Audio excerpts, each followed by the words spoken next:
এই জন্য তিনি বলেছেন কুমারী মেয়েকে বিবাহ করো। যদি আপনি দুলা ভাইয়ের কোলে বসে থাকা মেয়েকে বিবাহ করেন, সংসার ভালো টিকবে না। দুলা ভাই তো জেনা করার তালে শ্যালিকাকে যা কিছু চেয়েছে দিয়েছে, ও সংসার বিলিয়ে দিতে রাজি। ও তো জেনার তালে খুঁজছিল, ঘুরছিল। কাজেই শ্যালিকা বলেছে যে 10,000 টাকা লাগবে। 10,000 কেন তুই আরো নে না। দুলা ভাইয়ের সাথে চলা মেয়েকে বিবাহ করলে আপনার সংসারে যখন আসবে, তখন দুলা ভাইয়ের সুবিধা তার বারবার মনে পড়বে, আপনাকে মূল্যায়ন করতে পারবে না। বাপের কাছে দামি জিনিস নেওয়াটা স্মরণে থাকে না। বাপ একটা জিনিস কিনে নিয়ে এসে দিয়েছে, তখন মেয়ে বলছে আব্বু আমি এটা নিব না। নেও মা নেও না, আমি এটা নিবই না, আমাকে এত দামের দিতে হবে। তখন বাপ আবার ওটা ঘুরিয়ে নিয়ে গিয়ে 5,000 টাকা দামের একটা কাপড় নিয়ে এসে দিয়েছে, কিন্তু এই কাপড়ের সাথে স্বামীর কাপড়ের তুলনা ও করবে না। কেন? এটা ও হিসাব করে না। বাপের কাছে জোর করে চেয়েছে, আদায় করে নিয়েছে, এটা তার মাথাতে হিসাব থাকবে না। বাপ যদি জমিদার হয় আর স্বামী যদি দিনমজুর হয়, সে ভাববে আমার পিতা জমিদার মানুষ, তার সংসারে ভাবে চলতেই পারে। আমার স্বামী কুঁড়ে ঘরে থাকে, এটাই আমার সংসার, এটা ভেবে নিবে। কিন্তু দুলা ভাইয়ের সাথে সে তার স্বামীকে সমতা করে দেখবে।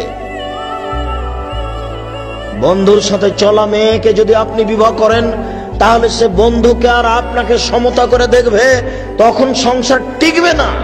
এই কারণে তিনি বলেছেন তোমরা কুমারী মেয়েকে বিবাহ করো যে পুরুষকে বুঝে না, এমন মেয়েকে বিবাহ করো যে পুরুষই বুঝে না।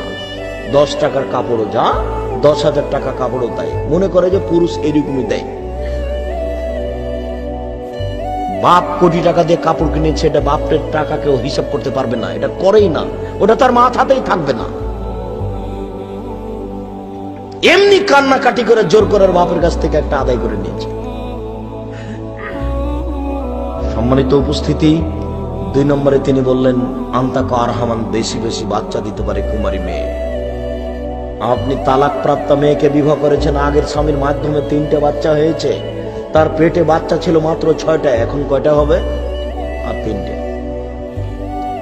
আপনি দুলা ভাইয়ের সাথে চলা, বন্ধুর সাথে চলা মেয়েকে বিবাহ করেছেন, অবৈধভাবে তার বাচ্চা আগে 2টা নষ্ট হয়েছে, তার পেটে মোট বাচ্চা ছিল 5টা, এখন কয়টা হবে? 3টে। অতএব কুমারী মেয়েকে বিবাহ করেন, তিনি এমনি বলেননি, এর কারণ আছে। তিনি বলেন ওয়ার জাবিল আসিরে, অল্পতেই খুশি। স্বামী যা দিবে তাতেই খুশি হয়ে যাবে। সে মনে করবে স্বামী এইরূপই দেয়, সে পিতার দেওয়াটার সাথে তুলনা করে দেখবে না, স্বামী যা দিয়েছে তাতেই খুশি হয়ে যাবে।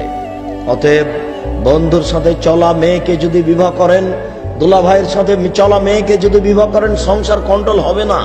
ঠিক আছে, সুন্দরী মেয়ে পাওয়া গেছে, তাহলে আপনি একটু দেখে নেন, দেখে নিয়ে বিবাহ করতে হবে।